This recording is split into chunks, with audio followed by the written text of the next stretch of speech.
दिल्ली विधानसभा चुनाव परिणाम 2025। क्या बजट ने बदल दी दिल्ली की हवा? जानिए चुनावों में किसके साथ रहा। Middle class. केंद्र सरकार ने जब बजट पेश किया था तो मिडिल क्लास को बड़ी राहत देते हुए वित्त मंत्री निर्मला सीतारमण ने टैक्स की लिमिट 7 लाख से बढ़ाकर 12 लाख कर दिया, जिसका मतलब है कि अगर कोई 12 लाख तक सालाना कमाता है तो उसे कोई टैक्स नहीं देना होगा। भारतीय जनता पार्टी बीजेपी की दिल्ली की सत्ता में 27 साल बाद वापसी हुई है। इस चुनाव में आम आदमी पार्टी एएपी के कई नेताओं को करारी शिकस्त मिली है। एएपी को सबसे बड़ा झटका अरविंद केजरीवाल की हार से मिला है। नई दिल्ली सीट से बीजेपी के प्रवेश वर्मा ने अरविंद केजरीवाल को 3000 से ज्यादा वोटों से हराया है।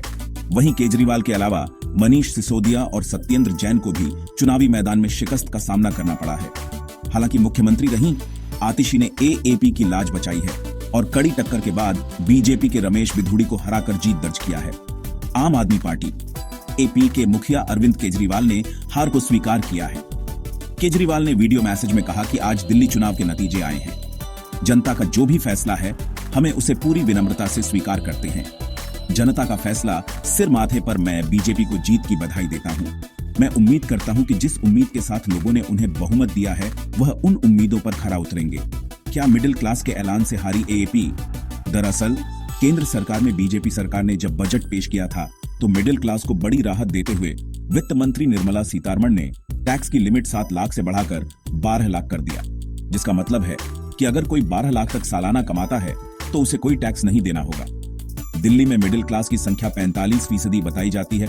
पिछली दिल्ली विधानसभा चुनाव में मिडिल क्लास ने एएपी के लिए जमकर वोट किया था, लेकिन अब चुनाव परिणाम को देखकर ऐसा लग रहा है कि बीजेपी की जीत में मिडिल क्लास का बहुत बड़ा रोल है।